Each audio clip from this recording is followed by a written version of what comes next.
most people are good people most of the time. And so if you start with that default, then you can build on top of that, where I firmly believe that people will rise or fall to your level of expectation. And so if you just expect that we're going to have a great relationship and I'm going to take care of this resident, they're going to treat us well and we're going to treat them well. And if you come to it with those expectations, then I think they return the same energy that you're putting out.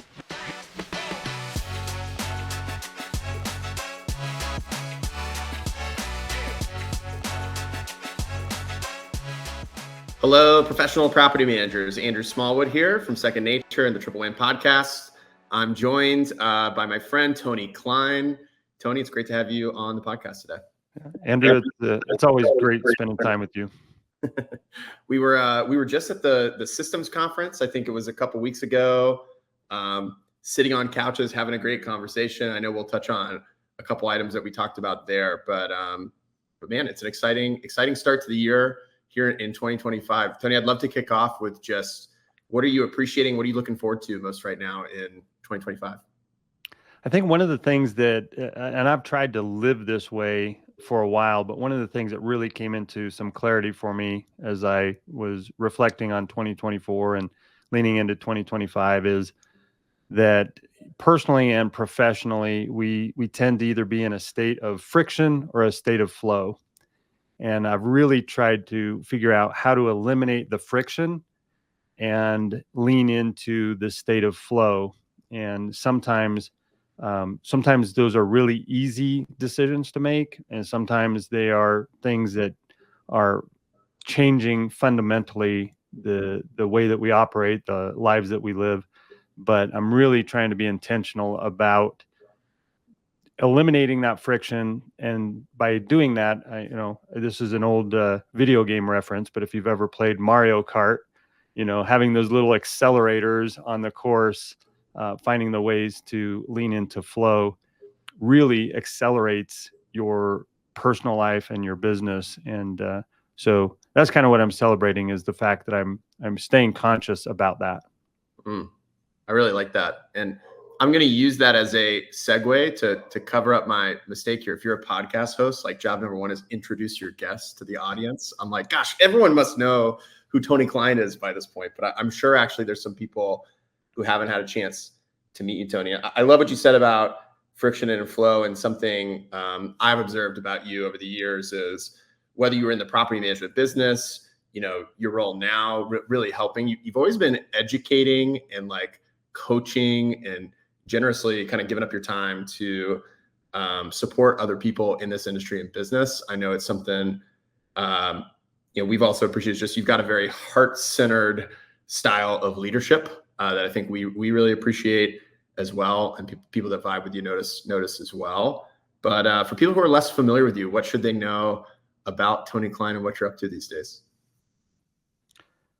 That's a great question. I think it's not one that I've spent a lot of time thinking about. I've just been me. I'm pretty transparent with some of the successes I've had, and more importantly, a lot of the failures that I have. I feel like there are people that do the highlight reel when they're talking about what they have going on, and I kind of lean into the opposite. I think you build connections by shared trauma or shared situations that you've both struggled through. And that's one of the things as an ultra runner, I learned that you can be out on a course with somebody and within 30 or 40 minutes, you're sharing things that you don't share outside of that environment, just because you have some similarities. You talk about the things that you're going through, and that's where the progress is. And one of our core values for our company is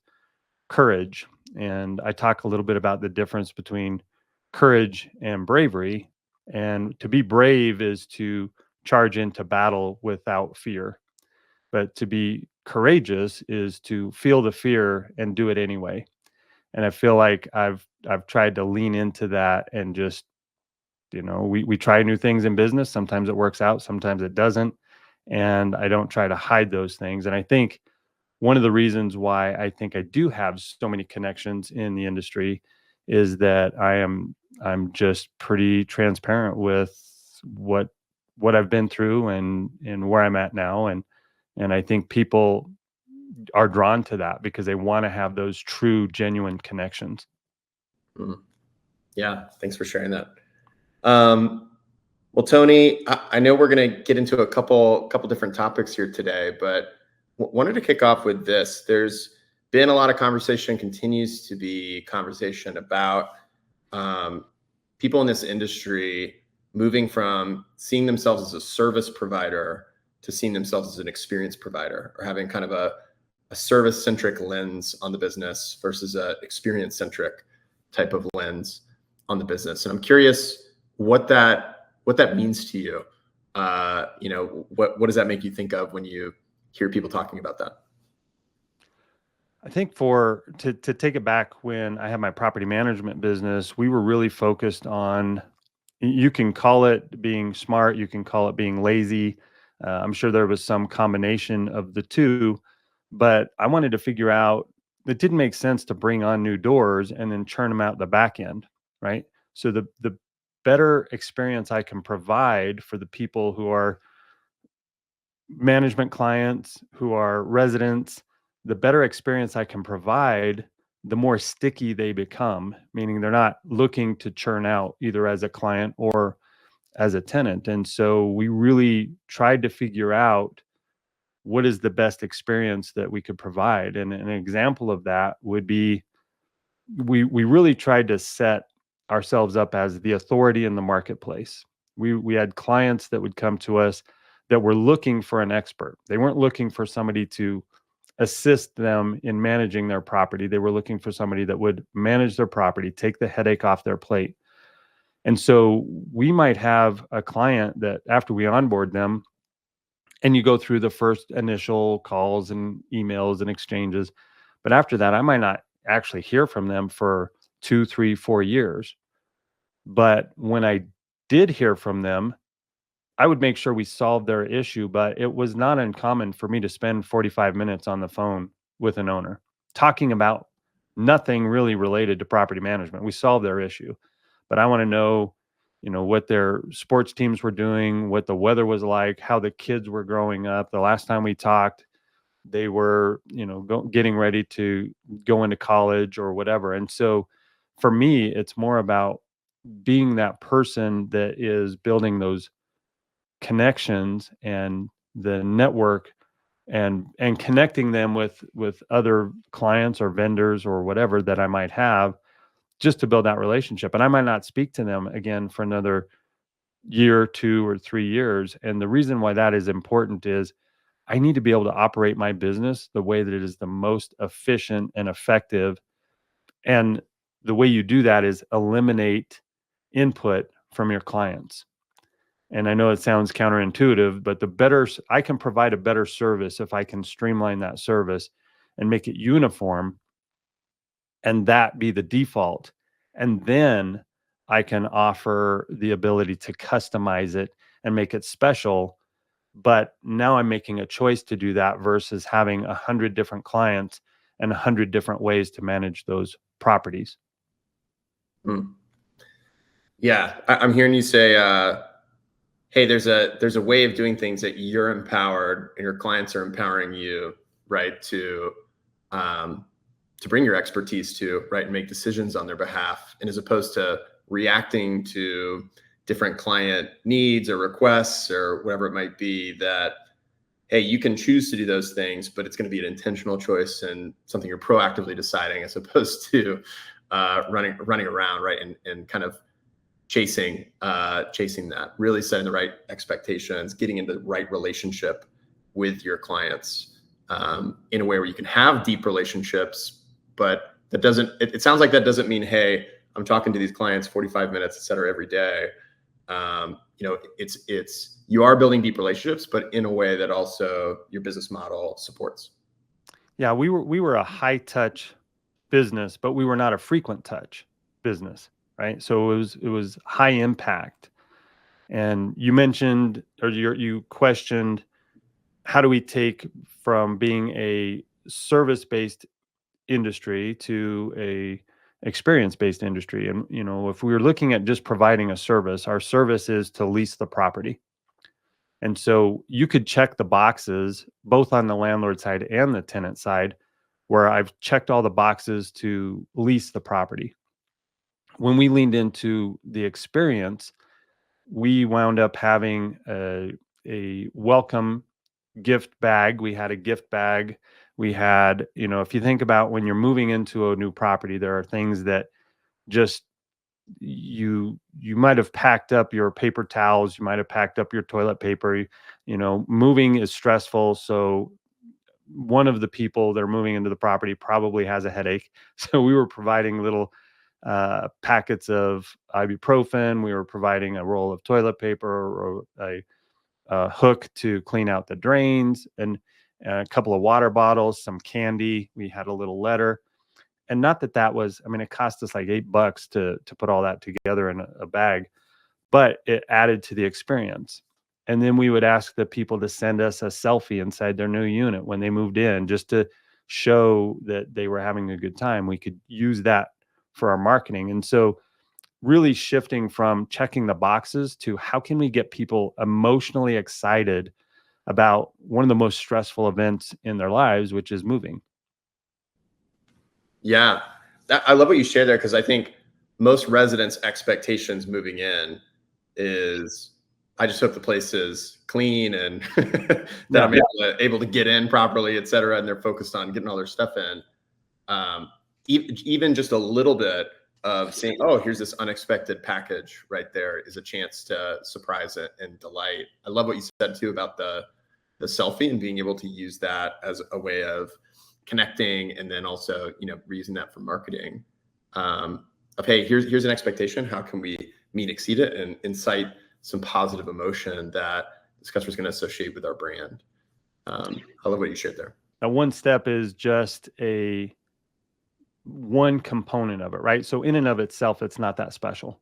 But as you build these different connecting pieces, one of the other things we did when people would move in is we would allow them to do their own move-in walkthrough. We can't call them inspections in Colorado because we're not licensed inspectors, so we call them walkthroughs. But we would allow them to do their own, and we would give them 72 hours to complete that.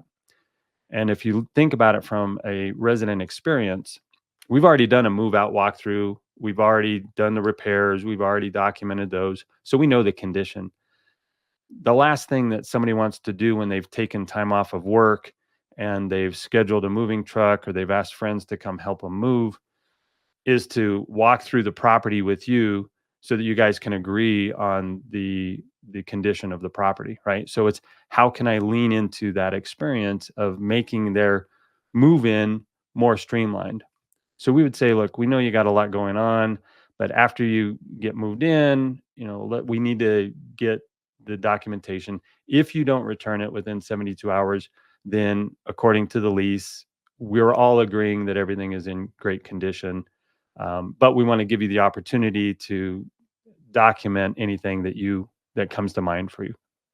And so we remove that whole obstacle of, I got to get this moving truck back by 5 o'clock or I get charged another day. And it allows them to just move in when they want. And occasionally, would they put a hole in a wall, moving a bed frame upstairs? Maybe.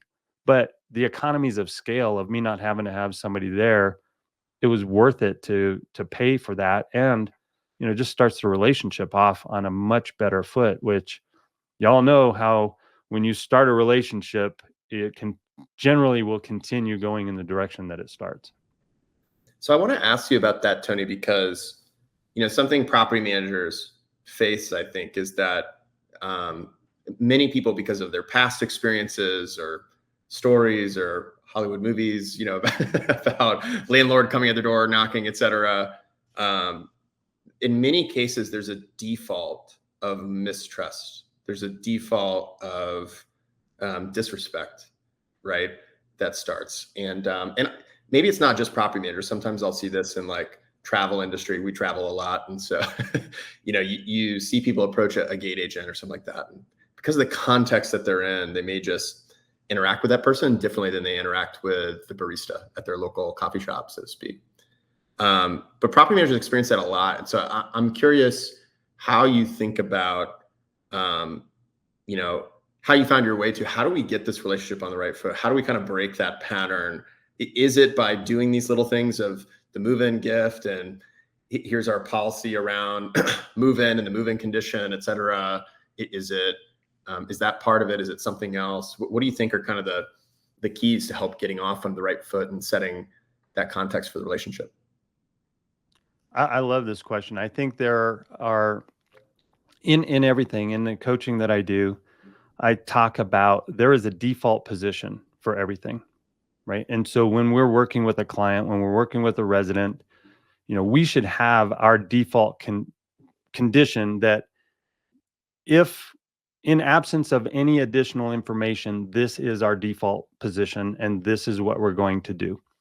And so if we start with the default of people are good people, most people given the opportunity will do the right thing most of the time, right? Now, I am guilty of doing the wrong thing on a bad day, right? So none of us are immune to acting a fool or taking our aggression out on the wrong person or whatever, but I think the default is most people are good people most of the time.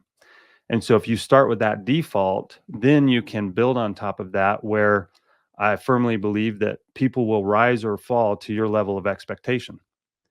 And so if you just expect that we're going to have a great relationship and I'm going to take care of this resident, I'm going to on average 4 times a year that they put in a maintenance request that is maybe a mid-level maintenance request, we're going to take care of that quickly and communicate appropriately. They're going to treat us well and we're going to treat them well. And if you come to it with those expectations, then I think they return the same energy that you're putting out. Yeah, love that. How much of this, Tony, um, do you think kind of connects to brand and as a company? You could come at this saying it's a brand strategy or just really our company strategy, what reputation we want to have.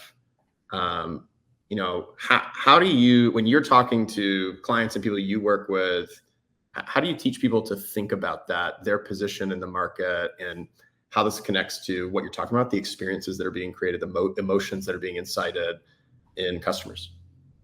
I think first we need to enable our team to be critical thinkers. And I think there's been a push in our industry over the last few years to document and automate our processes, right? Which I think is appropriate at a certain point in building out our businesses. But I think what happens is people skip over some of the initial work that needs to be done. And I read out one of our core values, but one of the things that is important, and I used to think this was just, I don't know, either a bunch of like hippie type of speak or something that you sat around in a boardroom and people in suits and ties would put together their core values and their company mission and company vision. And then they'd throw it in a drawer and they'd check the box and say, well, we did that. Now we should be better. But I think if you can create those core values where you say this is the filter, these core values, these 3, 5, 6 core values that we have, in absence of any other information, everything we do needs to be filtered through this lens of these core values.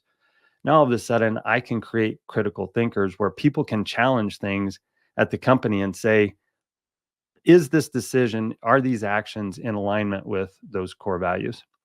And now I can build a brand around those core values. I can have messaging around those core values. And then the next step that we do is we take those core values and we now say, okay, what are our policies? And this is a huge area that most companies skip. They go right to process. And I want to make sure I communicate the difference between a policy and a process, because it can be confusing if you don't spend the time in it like I do. So a policy is what we do and why we do it. A process is how we do it, the step-by-step actions that we take. And so if a software that we're using to document our processes or automate our processes or check boxes on our process flow, if that went down for 2 or 3 days, but my team still knows what our policies are around how we treat people, around what we do when we post notices, they can be proactive and responsive to situations versus just, well, I don't know. The box says I'm supposed to check this box. And if they don't get back to me, I don't know what to do because I haven't checked that box yet. And so I think it's really leaning into those core values in the policy. And that creates the marketing messaging around the brand that you create. Mhm. Maybe Tony, you mentioned one of the core values earlier, courage. Could you give a couple other examples of core values and then maybe how that even filters down into policies that are developed and, an example of a process? Sure. So I'll give you ours. So the first one is courage, and we talked about that. Having the courage to do the right thing, having the courage to try new things, having the courage to say when you've made a mistake and then make it right. Having the courage to own when we fall down. I think some of my best clients actually came from us screwing up. And then, I would tell my team, I care less about what happens than I care about what happens when something happens. Meaning, as hard as we try to be perfect, we may screw up. And when we screw up, that's what reveals our true character. When we screw up, what do we do about it? How do we make it right? The next core value that we have is impact. We want to have a big, deep, wide impact, not just in the marketplace, not just for property managers that we work with, but for their owners, for their residents. We want to have an impact that allows companies to operate in a more smooth uh, way of operating where the owner of the company is able to step out of the day to day and work on these bigger issues that will drive the company forward. Being in a position of leadership. Leadership is another one of our core values. Learning, constantly learning is another core value. And then passion. Be passionate about what you're doing. If you don't have passion for what you're doing, then you're the wrong person to be doing it. Right? There is somebody that is passionate about doing the thing that you're not passionate about. Let's make sure we align those things with our passion. So if you were to look at those core values just from our company, you can see how we make decisions and what we filter everything we do through that lens. Yeah, I think that's great. And could you give an example of, again, like policy? I think you define it as like, here's the what and the why, right? And then a Yeah, process being the how, and how that might connect back to the values and the brand you're trying to build. sure. So one of the things that and I'm just pulling this policy out of the air, I could have picked, we have about 680 that we walk people through, and then they decide which ones of those they want to apply. But for example, the policy of posting a notice, occasionally residents will get in a position where they're unable to pay their rent by the due date. And you have a decision to make. And I know we can lean on fair housing and say we have to treat everybody the same. We have to make sure that we're following fair housing and that we have a policy. What I love about having a policy is it makes it really clear for our team on what to do. So let's just say in this example, rent's due on the 1st, it's late on the 2nd. We give a grace period till the 5th. We post our pay or quit notice on the 6th. Those are policies, right? Every one of those things is a policy. Now, how we go about posting the notice, that's the process. But as part of our policy, we used to have a policy where, and this was when we still had an office. Later in our company, we actually went virtual. A lot of people did as you entered the COVID era. But we had the policy of we would reach out to them starting on the 2nd, and if they had not paid, my goal is not to make them feel like trash because they didn't pay their rent. Obviously there's a reason they didn't pay it, I want to lean into trying to be compassionate or show empathy while still getting the rent paid because I have an obligation to my landlord. So I can't just say, you can't pay it. But what I would do is if I got them on the phone and they say, hey, can I pay on the 10th? Well, instead of just saying, yeah, let's roll the dice and see if you pay on the 10th, I would let them know I have a legal obligation with my landlord.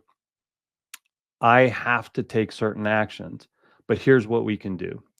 Now, I'm not saying that you would do this, but I've had people in the past tell me that they would pay the rent on a date after it was due. So I have to post a notice. If you pay on the 10th, we'll cancel the notice, no big deal. If you don't pay, then I'm already in process to honor the commitment that I've made with my landlord. If you do pay, again, no big deal, we'll strike it. So I've got a couple of options. I can either go to the door, knock on the door, and hand you the notice because we had to physically serve, or I can knock on the door. If you don't answer, we can post it on the door. I want to save you any embarrassment. If people seeing something, they don't need to know your business. If I post it, who knows who will see it. Or if you come to the office before 4 o'clock today, I can hand it to you and you can sign that you received it. So which one of those options would work best for you?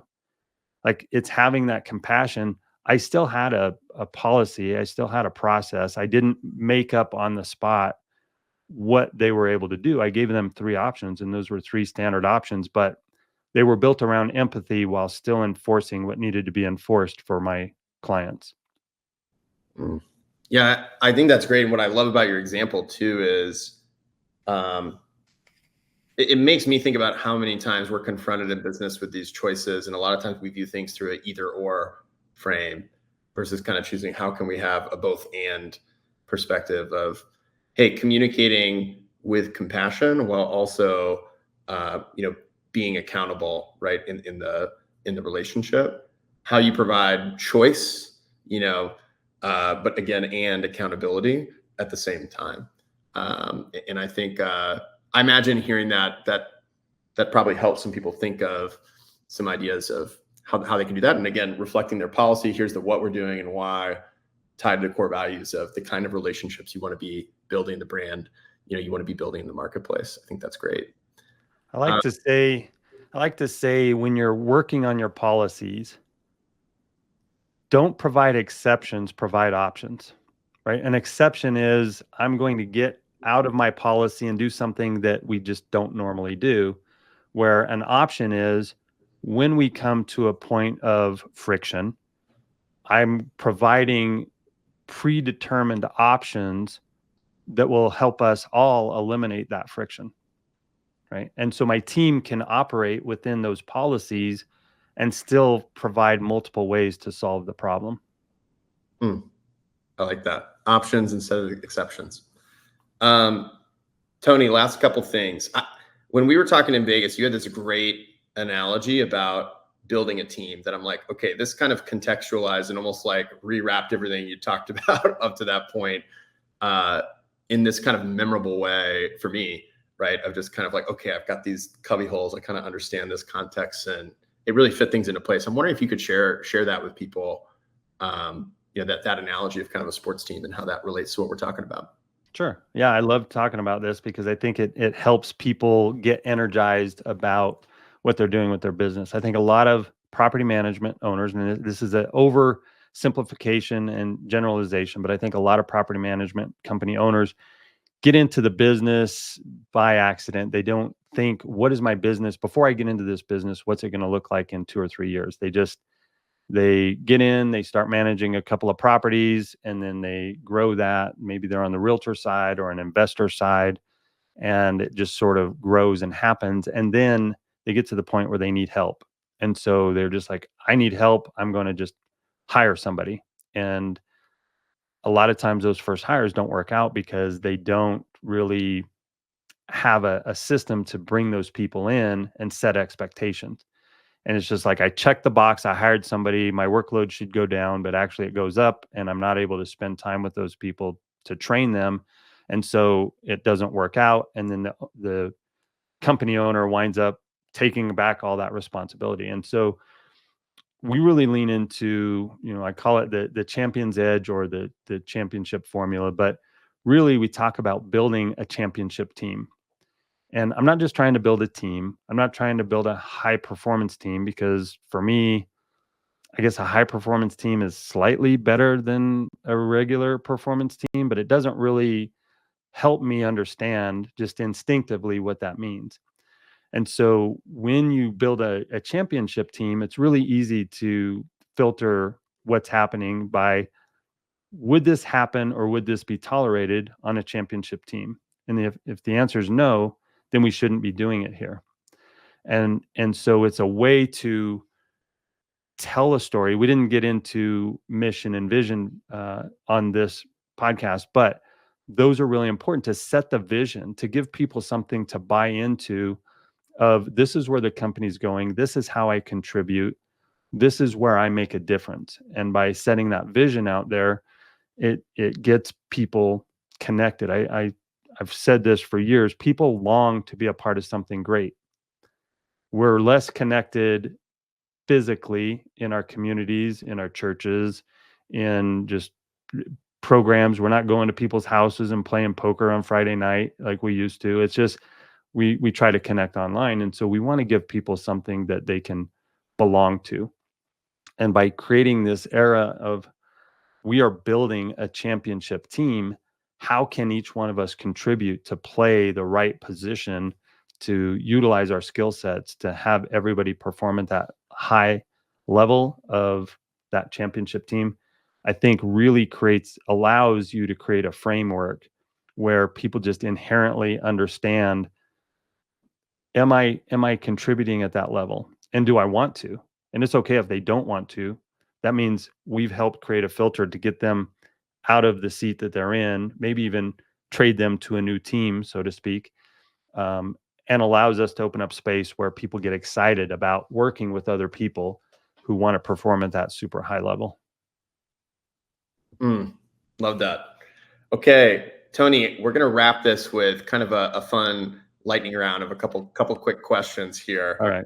to wrap it up. What do you think is the biggest mistake that's being made in the industry today that isn't being talked about enough? Ooh, I have two, so I'm gonna have to pick one. I think really leaning into thinking that AI or systems are going to solve your problems. They're going to help you, but you have to have an idea of the level of service you want to provide. The more things can be automated, the more things can be outsourced to this artificial intelligence, the more important it is for you to have a high level of focus on the human interaction when it occurs. Okay. Next one. What do you think is the biggest opportunity that's being overlooked in the industry today? I think thinking big of what would scale? What can I start with? And what does that look like if we were to scale that? And how can I be different than every other property management company out there? I think there are very few people who focus on their differentiators. And you and I have talked a lot in the past about the reticular activating system, or how to get messages through all the noise. And by focusing on people's pain points that they have, these property owners or these residents, what their pain points are, by focusing our messaging on that, it allows us to set ourselves out from all of the other noise that's out there. And I think that's a huge opportunity that, if people lean into that, will provide an opportunity for incredible growth. What's the best advice you've been given in this industry as a property management business owner and leader? I'm going to try to clean it up for you.